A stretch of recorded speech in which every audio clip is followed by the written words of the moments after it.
The blistering comment follows the publication of an alarming report by the House of Commons Committee on Exiting the EU chaired by Labour MP Hilary Benn. The study, focused on the future UK-EU relationship, warned Britain should prepare for a worst-case scenario should the UK leave the bloc without a deal. In an op-ed published by the Daily Telegraph, Mr Bootle stated the report was yet another tendentious exercise in producing a biased answer to what will happen after Brexit.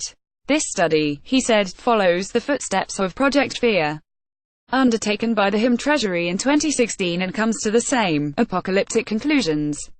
But, he added, the fact that different reports carry similar answers doesn't make them correct. We are most likely to succeed if we are the masters of our own destiny. Roger Bootle Mr Bootle said, everything depends upon how we models are structured and what assumptions are fed into them. Thankfully, we do have at least one model that is different from the wad of groupthink models so beloved of the economics establishment, the model developed by Professor Patrick Minford and used in the work of the group called Economists for Free Trade, EFT, of which I am a member, comes up with positive economic effects from Brexit. The House of Commons Committee's study forecasted small gains from a trade deal with the US for assumed high costs from the imposition of non-tariffs barriers by the EU and gave for granted that the UK will continue to impose the EU's common external tariff on imports from the world as it does now. Mr Bootle said, yet some of the greatest gains from leaving the EU are to be gleaned from something that we can ourselves achieve without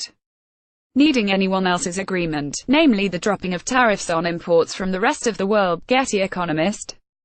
Roger Bootle blasted the reports forecasting apocalyptic scenarios for the UK post-Brexit. The Economist, who is chairman of Capital Economics, an independent group providing macroeconomic research and analyses, pointed out that pessimist reports are highlighting the immediate consequences of Brexit. He wrote, the losses are likely to be more immediate, as existing relationships are rendered less valuable and it takes time for the system to adapt to the new situation. Mr Bootle believes that the right answers on Brexit and the future of the UK after March 2019 won't be found in similar reports.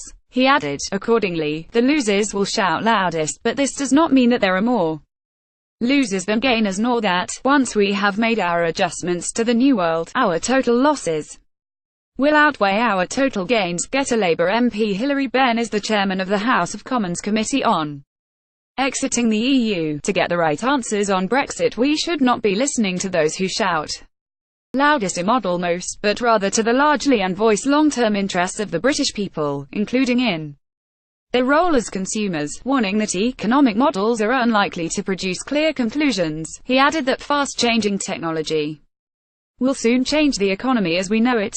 He added, making sure that the UK manages to adapt well to these changes will be the most important determinant of our future prosperity. We are most likely to succeed if we are the masters of our own destiny.